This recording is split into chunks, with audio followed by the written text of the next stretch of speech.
नमस्कार, मेरा नाम डिम्पल है और मैं हरियाणा हिसार से हूँ। मेरे जीवन की सबसे बड़ी खुशी पत्री सर से मिलना और PSSM का मेंबर बनना है। मैं बचपन से जीवन में बहुत कठिनाइयाँ भी आई, संघर्ष भी चलता रहा। बहुत समय से बचपन की जो यात्रा थी वो आध्यात्मिक परिवेश में ही बीता। जहाँ से मेरा जन्म हुआ वहाँ आश्रम है, तो बचपन में संत सभी देखा, लेकिन मैं कभी भी बैठ के मंत्र जाप वगैरह नहीं कर पाती थी, पर मुझे आध्यात्मिकता बड़ी अच्छी लगती थी। आगे समय बीता और मुझे लगता था कि जीवन की परिस्थितियाँ मुश्किल होती जा रही हैं, तो मैं ध्यान ढूंढ रही थी। जब भी मैं कहीं भी सुनती थी कि कोई मेडिटेशन करता है तो मुझे ऐसे लगता था कि मुझे भी सीखना है। मैंने जीवन में बहुत बार कोशिश भी की, जो भी मुझे आध्यात्मिक पुस्तकें मिलती कहीं भी मैं पढ़ने की कोशिश करती थी, लेकिन बहुत गहरे नहीं जा पाई। ऐसे लगता था कुछ और है जिसे मैं ढूंढ रही हूँ। मैंने सिस्टर शिवानी को सुना, उनके चलाए हुए रास्ते पर चली, ऐसे लगा जीवन दिशा ले रहा है, लेकिन फिर भी कुछ ऐसा था जिसकी मुझे कमी लग रही थी। मैं विश्वास मेडिटेशन सेंटर से भी जुड़ी, मैंने कोशिश की, लेकिन शायद मेरी आत्मा की तृप्ति नहीं हो रही थी, क्योंकि वो पत्री सर से जुड़ी हुई थी। और मैंने योगदा सत्संग सोसाइटी में भी, मैं उसकी भी मेंबर हूँ, मैंने वहाँ भी ध्यान की कोशिश की, लेकिन मेरे जीवन में मुश्किल घड़ियाँ आई थी। मुझे 2 बार कोरोना हुआ, बीत गया। मुझे हमेशा एक बात लगती थी कि कोई शक्ति है मेरे साथ। मेरे जीवन में मुश्किल घड़ियाँ बहुत आती हैं, लेकिन मुझे डूबने नहीं देती। कैसी भी कठिन परिस्थितियाँ रही हो, मैं हार नहीं मानती। एक बार उदास हो जाती हूँ, लेकिन फिर खड़ी हो जाती हूँ, और वो शक्ति कहीं ना कहीं, मुझे ऐसा लगता था कोई शक्ति है जो मेरे साथ है। और ऐसे ही परिस्थिति में एक दिन मैं YouTube पे कुछ ढूंढ रही थी, क्योंकि मैं मेडिटेशन करना चाहती थी। आध्यात्मिकता अंदर से मेरे रही है। मेरी लाइफ में चैलेंज चल रहा था, बहुत मुश्किल घड़ियाँ थी, जहाँ मुश्किल भी नहीं कह सकते। अब समझ में आता है कि उन घड़ियों ने मुझे बहुत कुछ सिखाया। शायद वो मेरी लाइफ का चैलेंज था जो मुझे सीखना था। वो सीख के ही हटी थी कि मुझे एक दिन YouTube पे नीता भोजवानी जी के बारे में, मैंने उनकी एक वीडियो देखी, और उसके बाद मैंने दीप्ति नडेला जी की आत्मा की यात्रा सुनी, और उसके बाद तो मुझे ऐसा लगा कि बस मैं यही तो ढूंढ रही थी। मुझे समझ में आ गया कि मेरी लाइफ में जो भी हो रहा है वो किसी के द्वारा किया गया नहीं है, वो सब मेरे ही कर्मों का किया हुआ है। मैंने ही डिसाइड किया है कि मुझे इस लाइफ में ये एक्सपीरियंस लेने हैं। और जब उन सब ने बताया कि हम सब PSSM से जुड़े हुए हैं, पिरामिड एनर्जी होती है, मेडिटेशन कैसे करते हैं, और उन सब को इस रास्ते पर चलाने वाले श्री सुभाष पत्री जी हैं, तो मेरे मन में एक इच्छा जागी। ऐसे लगे जैसे मेरी आत्मा बहुत समय से ढूंढ रही थी कि मैं जल्दी से जल्दी पत्री सर से मिलूं। और उसी दिन सभी ने कहा तथास्तु, और मुझे पूरा विश्वास था कि यूनिवर्स मुझे जल्दी पत्री सर से मिलाएगा। मुझे ये लग रहा था कि हिसार से हैदराबाद बहुत दूर है, बेंगलोर भी बहुत दूर है, और PSSM के बारे में हमारे एरिया में कोई भी नहीं जानता, पता नहीं मुझे कौन भेजेगा, पर फिर भी मैंने यूनिवर्स पे विश्वास था कि मुझे जल्दी मिलने को मिलेगा पत्री सर से। और 15-20 दिन के अंदर ही पता चला कि पत्री सर कुरुक्षेत्र आ रहे हैं। मैंने शाम को डरते डरते अपने हस्बैंड से कहा कि पत्री सर कुरुक्षेत्र आ रहे हैं और मैं उनसे मिलना चाहती हूँ। मुझे लग नहीं रहा था कि वो हाँ करेंगे, पर उन्होंने एक बार भी ना नहीं की और मुझे भेज दिया। उस दिन की यात्रा इतनी सुखद थी। मैं सुबह घर से निकली तो मैंने गेट पे ही सोचा कि मुझे ऑटो मिल जाना चाहिए। जस्ट गली के बाहर आई, मुझे ऑटो मिल गया। फिर मैंने सोचा, बहुत उस दिन तो चमत्कार वाला दिन था, मैंने सोचा कि हिसार बस स्टैंड के बाहर मुझे यमुनानगर वाली बस मिलनी चाहिए, वो जो सीधी कुरुक्षेत्र उतारेगी। ऑटो से उतरी तो वही बस मिल गई मुझे, और उसमें बैठते ही फिर ये था कि जिस सेक्टर में पत्री सर रुके हुए थे वो बिल्कुल थोड़ा सुनसान था, और मैं अकेले पहली बार गई थी वहाँ पर। तो सबसे बड़ी हैरानी क्या हुई कि मुझे एक लेडी ऑटो वाली मिली, और वो मुझे वहाँ पर छोड़ के आई। और पत्री सर से मिलना, उनकी एनर्जी में रहना, इतना सुखद आनंद था। मैं बिल्कुल थॉटलेस थी। थॉटलेस स्थिति क्या होती है मैंने उस दिन अनुभव किया। अभी कुछ दिन पहले मैं ओशो की एक बुक पढ़ रही थी, और उसमें उन्होंने बताया कि 3 तरह के योगी होते हैं, पुरुष होते हैं। एक होते हैं योगी पुरुष, जिनके सानिध्य में आकर आपका मन प्रसन्न हो जाता है, और एक होते हैं जिनसे मिलके आपको अच्छा नहीं लगता। एक होते हैं बुद्ध, जागृत। जब आप उनके सानिध्य में आते हो, उनके सामने आते हो, तो वो जो स्थिति होती है, आप विचार शून्य हो जाते हो। और जब मैंने उसको पढ़ा बुक में, मैं इतने समय से ये सोच रही थी कि उस दिन मैं पत्री सर से मिली थी तो मैं किस स्थिति में थी, उस आनंद को मैं शब्दों में बयान नहीं कर सकती। और वो आनंद शायद मेरे जीवन का सबसे सुखद पल था। वो दिन मेरी इस जीवन की यात्रा का सबसे अनुभवी प्यारा दिन था, क्योंकि उस दिन मुझे पत्री सर मिले और ध्यान मिला। ध्यान में आने के बाद मैंने बहुत से अनुभव किए। जब से मैं लगातार ध्यान करने लगी, मैंने देखा कि मेरे मन में किसी के प्रति भी ईर्ष्या वैर भाव नहीं है। साथ ही साथ मेरे सामने वालों की स्थिति भी बदल गई। मैं एक टीचर हूँ, स्कूल में मैं बच्चों को ध्यान कराती हूँ, तो वो भी जब मैं बिल्कुल प्योर स्थिति में होती हूँ, मैंने अनुभव किया कि जिस दिन मैं बिल्कुल ध्यान करती हूँ तो मैं किस स्थिति में होती हूँ, और जिस दिन मैं ध्यान नहीं कर पाती उस दिन मेरी क्या स्थिति होती है। उस दिन मैं सामने वाले को जज करती हूँ, उस दिन मैं सामने वाले की कमियां भी देखती हूँ। लेकिन जब मैं ध्यान करती हूँ, मुझे सभी अपने जैसे लगते हैं, कोई पराया नहीं लगता, मुझे किसी बात की चिंता नहीं होती। पहले मैं बहुत चिंता करती थी कि क्या होगा, जीवन में कैसे होगा। सबसे बड़ी चिंता मुझे इस बात की थी कि मेरा ये जीवन जो है, इसका उद्देश्य क्या है। बैठे बैठे मैं रोती थी कि ये परमात्मा, मेरे गुरु कौन है, ये जीवन क्या इसीलिए है। इस जन्म में तो मैंने किसी तरीके से पढ़ ली, नौकरी पा ली, परिवार है, सब सही है, लेकिन क्या इस मरण के बाद यही यात्रा शुरू हो जाएगी। यही चीज़ थी जो मुझे सबसे ज़्यादा तंग कर रही थी, और मुझे कहीं इस बात का उत्तर नहीं मिल रहा था कि मैं अपनी इस यात्रा को आगे कैसे बढ़ाऊँ। आध्यात्मिकता भी है, बहुत से गुरु भी हैं, और पता नहीं मैं कहीं भी नहीं खिंची। गई मैं बहुत जगह पे हूँ, पर मेरी जो अंतरात्मा की प्यास थी वो यहाँ आकर बुझी। पत्री सर से मिल के मैंने मेडिटेशन सेशन अटेंड किए, JTTP किया, न्यू एनर्जी किया, और उसके बाद धीरे धीरे ज्ञान सत्र होते रहे। तो हमारे हिसार में एक ग्रुप बनाए हुए वीना दीदी हैं, हम सभी लोग जूम पर ध्यान करते हैं, और उसमें हमें ऐसे अनुभव हो रहे हैं कि मतलब जीवन इतना आनंदित कैसे हो सकता है। इसका उत्तर मिल गया। अभी तो यात्रा शुरू हुई है। तो मैं यही कहना चाहूँगी कि सभी को अपने जीवन में ध्यान को अपनाना चाहिए। सिर्फ इसलिए नहीं कि हमारी बीमारियाँ, मेरी बॉडी में बहुत पेन रहता है, कभी कुछ हो जाता है, मुझे ऐसा लगता है कि मैं शायद सारी बीमारी एक्सपीरियंस करने के लिए आई हूँ।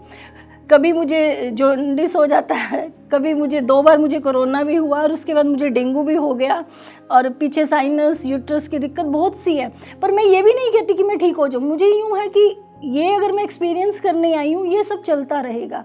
मैं ठीक भी हो सकती हूँ और नहीं भी हो सकती हूँ, मुझे इससे कोई फ़र्क नहीं पड़ता। पर अब मुझे यूँ लगता है कि मैं ध्यान के द्वारा उस रास्ते पर चल सकती हूँ जो मेरे इस लाइफ का उद्देश्य है। मैं क्या करना चाहती हूँ, मैं किस पर्पज़ से ये जन्म लेके आई हूँ, मैं उसको पाना चाहती थी, और उसका रास्ता मुझे PSSM से जुड़कर मिला है। यहाँ मुझे समझ में आ रहा है कि मेरी सोल क्या चाहती है। अभी तो मुझे ध्यान करते हुए कुछ ही समय हुआ है। मैं यही चाहूँगी कि पत्री सर के सानिध्य में रहकर, PSSM से जुड़कर मैं इसी तरह ध्यान के रास्ते पर आगे बढ़ूँ, और आप सभी भी ध्यान के रास्ते पर आगे बढ़े और अपने जीवन के वास्तविक उद्देश्य को पहचानें। ध्यान करना, ध्यान करवाना सबसे बड़ा इस लाइफ का उद्देश्य है, क्योंकि जब हम ध्यान करते हैं तो हम अपने स्वयं से मिलते हैं। स्वयं से मिलना, और जब हम किसी को ध्यान सिखाते हैं तो हम दूसरों को भी वो रास्ता दिखाते हैं जिस पर चलकर वो भी स्वयं को जान सकते हैं। शायद हमारे इस जन्म लेने का, जीवन का उद्देश्य ही यही है कि स्वयं को अच्छे से पहचानना, अपनी लाइफ के हर चैलेंज को एक्सपीरियंस करना, और बिना डरे, बिना झिझक के अपनी यात्रा को पूरा करना। पत्री सर से मिलने के बाद मुझे सबसे बड़ा, मैंने अपने जीवन में दोनों स्थितियों को एक्सपीरियंस किया है। जब मैं ध्यान करने लगी, काफ़ी अधिक ध्यान करने लगी, तो उससे मैंने ये अनुभव किया कि मैं एक सम स्थिति में हूँ। वो जो कहते हैं ना मध्यम मार्ग क्या होता है, हमें संभाव में रहना है, तो मैं उसी संभाव को मैंने फील किया कि किस प्रकार से मैं हर समय आनंदित स्थिति में थी। मेरे लिए कोई अपना नहीं है, कोई पराया नहीं है, मुझे कुछ भी बुरा नहीं लगता, मुझे सभी अपने लगते हैं। लेकिन धीरे धीरे स्थिति क्या हुई, मेरा ध्यान यात्रा चल रही थी, और कभी कभी दूसरों के एक्सपीरियंस सुन के मुझे ऐसा लगता था कि मुझे कुछ भी एक्सपीरियंस नहीं होते, मुझे कुछ दिखाई नहीं देता, मुझे कोई मैसेज ही नहीं मिलता, तो क्या मेरी ध्यान की यात्रा सही जा रही है। और कहीं ना कहीं ध्यान करते समय मुझे ये लगा कि मुझे भी अनुभव होने चाहिए। शायद वो मेरी सबसे बड़ी गलती थी ये सोचना, क्योंकि अनुभव का अर्थ वो प्रेम है, जिस दिव्य प्रेम को मैं अनुभव कर रही थी इतने महीनों में, लेकिन वो प्रेम अब मैं नहीं अनुभव कर पा रही थी। तो ध्यान का जो अनुभव करना था मुझे, ध्यान के जो अनुभव जिसे हम कहते हैं कि मुझे ये दिखाई दिया, मुझे ये मैसेज मिला, वो अगर आपको मिलते हैं तो खुशी की बात है। मुझे वही नहीं मिले थे और सबसे सुन के मुझे यूँ लगा शायद मेरी ये यात्रा जो है वो सही नहीं चल रही, और उससे क्या हुआ कि मेरा ध्यान लगना कम हो गया। और फिर मैंने वो स्थिति की कि मैं उसी चौराहे पर, उसी दोराहे पर खड़ी हूँ जहाँ से मुझे फिर वही दिखने लगा कि कौन अच्छा है कौन बुरा है, कौन मेरे साथ क्या कर रहा है, मैं किस स्थिति में हूँ, मेरे आसपास क्या हो रहा है। जिस आनंदित स्थिति को मैं फील कर रही थी, मुझे डेथ से भी डर नहीं था, मुझे अपनों की डेथ का भी डर ख़त्म हो गया था। मैं अपने बेटे को फ़ोन भी नहीं करती थी, वो बाहर रहता है, अपने माता पिता, मतलब मुझे किसी की चिंता ही नहीं रही थी। यूँ लगा था सभी खुश हैं, सुखी हैं। मैंने उन दोनों स्थितियों को अनुभव किया इन 6 महीनों में। 3 महीने वो अनुभव जहाँ मुझे वो आनंदित स्थिति मिली जहाँ सभी प्रेम करते हैं, और बाद के 3 महीने मैंने वो अनुभव किया जहाँ मेरे अंदर से गुस्सा भी आ रहा था, ईर्ष्या भी आ रही थी, और मुझे दूसरों को जज करने की जो मेरे अंदर भावना थी वो वापस आ चुकी थी। लेकिन आज हम 15 तारीख को पत्री सर का प्रोग्राम चंडीगढ़ था। जब लेह लद्दाख की यात्रा के बारे में मैंने वो पैम्पलेट देखा, मेरे अंदर से इच्छा हुई थी कि मैं भी इस यात्रा पर जाऊं, पर संभव नहीं हुआ। पर उसी समय एक थॉट मैंने भेजा था यूनिवर्स में। मुझे भी नहीं पता था कि वो थॉट ऐसे फलीभूत होगा कि जब पत्री सर जाएंगे, लेह लद्दाख जाएंगे तो चंडीगढ़ से, तो मैं चंडीगढ़ ज़रूर जाऊंगी सर से मिलने। समय बीत गया, मैं भूल गई, गर्मियों की छुट्टियां हुई, मुझे अपने घर जाना था। लेकिन क्या हुआ, हमारा प्रोग्राम नहीं बना, और जब प्रोग्राम बना तो 15 तारीख को पत्री सर यहाँ चंडीगढ़ है, और हमारा प्रोग्राम भी ऐसे ही बना कि हमें 16 को जाना है। तो पत्री सर से मिल के हम शिमला गए। शिमला हम एक रात रुके, और अगली रात आज हम वापस आए हैं। अचानक से मेरे हस्बैंड के मन में आया कि नहीं, हम नहीं रुकते, हमें कुफरी जाना था, लेकिन हम नहीं गए। और जब हम यहाँ पंचकुला बॉर्डर पे ही पहुँचे थे कि अचानक मेरे मन में ये बात याद आई कि पत्री सर तो आज भी डेराबस्सी में ही हैं, तो क्यों ना मैं पत्री सर से मिलूं। जैसे ही मेरे मन में ये विचार आया, ऐसे ही मुझे लगा कि ये तो यूनिवर्स का प्लान था। शिमला जाके कमरा बुक करा के हम वो किराया छोड़ आए अचानक से, और मुझे यूँ लग रहा था हमने वो वेस्ट क्यों किया, क्योंकि मुझे ये ध्यान ही नहीं था कि पत्री सर आज भी पंचकुला में है, आज भी यहीं पर हैं। और जैसे ही 10 किलोमीटर मुझे ये थॉट आया, मैंने अपने हस्बैंड को कहा झिझकते हुए, एक बार चलें? कहते हैं अच्छा, सोचते हैं। फिर मैंने सोचा नहीं, ये तो मेरी सोल का प्लान है, इसको मैं नहीं छोड़ सकती। और उनको मैंने कहा चलो। मुझे एड्रेस नहीं पता था मेरे पास। अचानक एक दिन मैंने नीता मैडम से जस्सी मैम का नंबर लिया, और उनको मैंने ये कहा कि मैं शायद दिल्ली जाऊंगी तो मैं जस्सी मैम से मिलना चाहती हूँ। उन्होंने मुझे नंबर दे दिया था 1.5 महीना पहले, लेकिन मैंने कभी कॉल नहीं की उन्हें। और आज वो नंबर मेरे काम आया, क्योंकि मैंने वहाँ 15 तारीख को जस्सी मैम को देखा था। मैंने उनको कॉल किया और उन्होंने मुझे लोकेशन भेजी, और मैं उसी लोकेशन पे आ रही थी। मेरे पास वो लोकेशन पहले आ चुकी थी, और यहाँ आके मुझे लगा कि यूनिवर्स का ये प्लान कितना अच्छा था। पहले अभी मेरी यात्रा अगस्त में शुरू हुई। मेरे मन में ये विचार आया कि मैं सर के सानिध्य में जाऊँ, उनके ओरा में जाऊँ, उनकी एनर्जी को फील करूँ। अंदर से मुझे ऐसे लगता है कि आज मुझे कभी भी किसी एक पंथ से जुड़ने का मन नहीं किया। कभी मुझे जीसस अच्छे लगते हैं, कभी मैं गुरु नानक जी को पढ़ना चाहती हूँ, कभी मैं विवेकानंद जी की वाणी को पढ़ के, उनकी बुक को पढ़ के रोने लग जाती हूँ, और कभी मैं सिस्टर शिवानी को सुनती हूँ। तो मुझे यूँ लगता है कि सभी एक ही तो हैं, सभी का सार एक ही है। और ऐसा ही रास्ता मुझे मिला है जिस रास्ते पर चलकर सभी, सबसे बड़ी बात मुझे ये अच्छी लगी PSSM के जुड़कर कि वो किसी का भी विरोध नहीं करते। मैं 2 दिन के लिए ओशोपुरम गई थी, कैथल, मुझे इतना आनंद आया। लेकिन वहाँ पर जाकर मैंने सभी के मुंह पर पत्री सर, और मुझे पता चला कि मेरा पत्री सर के साथ कितना कनेक्शन है गहरा, मेरी सोल का। वहाँ रहने वाले सभी लोगों के मन में वो मुझे कह रहे थे कि आप चाहो तो संन्यास ले सकते हो, लेकिन उन्होंने कहा नहीं, आप मत लो संन्यास, आप अभी वेट करो। क्योंकि मुझे जहाँ जुड़ना था, उन्होंने मुझे ये संदेश दिया कि चाहे आप ओशो को पढ़ो, चाहे गुरु नानक को पढ़ो, चाहे आप महावीर को पढ़ो, हम सभी के जीवन का उद्देश्य एक ही है, उस रास्ते पर चलना जिसके लिए हमारी सभी की सोल इस पृथ्वी पर आई है। जो एक्सपीरियंस करने हम आए थे, उस एक्सपीरियंस को किसी पंथ में नहीं बांधा जा सकता, किसी धर्म से नहीं बांधा जा सकता। ना कोई हिंदू है, ना मुस्लिम है, ना सिख है, ना ईसाई है। हम किसी धर्म से, किसी जाति से बंधे हुए नहीं हैं। और सबसे अच्छी बात यही है कि बिना किसी धर्म के, बिना किसी जाति के पत्री सर का मिलना, वो हमें गुरु भी नहीं कहने देते, वो हमें पैर भी नहीं छूने देते, लेकिन उनका प्रेम, उनकी करुणा जो हम सबको मिल रही है, उस करुणा का क्या कहें। आज इस स्थिति में भी वो लेह लद्दाख जा रही हैं। अभी मैंने उनको खाना खाते हुए देखा तो उनकी स्थिति देख के ऐसे लग रहा था, और मेरे मन में ये थॉट आया, मुझे इतना बॉडी पेन होता है, मैं सोचती हूँ मुझे इतने दर्द क्यों हो रहे हैं। और तभी मैंने सोचा मेरा दर्द तो कुछ भी नहीं है, मैं तो आराम से बैठी हूँ। तो मुझे यही मैसेज मिला कि इस शरीर के जितने भी दर्द हैं, पीड़ा है, होती है तो होने दो। मुझे सिर्फ अपनी यात्रा पर चलना है और उस यात्रा को बड़े आनंद से निभाना है। पत्री सर से मिलना, पीएसएसएम से जुड़ना मेरे इस जन्म का, मुझे आज दोबारा पत्री सर से मिलके ऐसे लगा कि मैंने फिर से नया जन्म पा लिया है।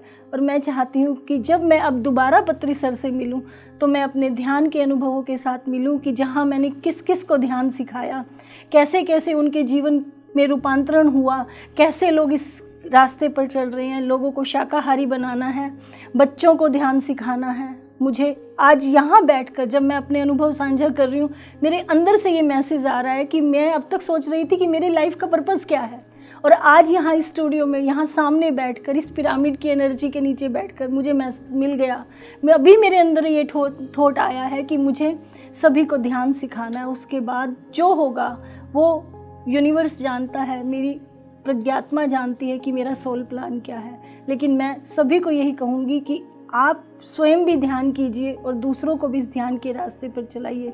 शाकाहारी बनिए, पिरामिड एनर्जी से जुड़िए और पीएसएसएम से जुड़िए। अगर पीएसएसएम से नहीं भी जुड़ना चाहते, पत्री सर नहीं कहते कि हमसे जुड़ो, वो केवल ये कहते हैं कि आप ध्यान के रास्ते पर चलो, बाकी रास्ते आपको मिलते रहेंगे। आप किसी को भी मानो, आप गुरुद्वारे जाओ अच्छी बात है, आप मंदिर जाओ अच्छी बात है, आप चर्च जाओ अच्छी बात है, कोई फ़र्क नहीं पड़ता, क्योंकि सभी का उद्देश्य तो एक ही है। सभी एक ही काम कर रहे हैं और एक ही दिशा में जा रहे हैं। हमें तो सिर्फ उनके जलाए हुए उस अलग को, मैं चाहती हूँ कि मैं पत्री सर की सेना की एक ऐसी योद्धा बनूँ जो दूसरों को रास्ता दिखा सके और आगे बढ़कर ध्यान के परचम को लहरा सके। सभी से यही कहना चाहूँगी कि अपने जीवन में ध्यान को अपनाएं और अब ध्यान से शरीर के दुखों को ही नहीं, आत्मा के दुखों को भी दूर कीजिए, क्योंकि हमारी सोल जिस पर्पस से आई है उसी को हमें पूरा करना है। धन्यवाद।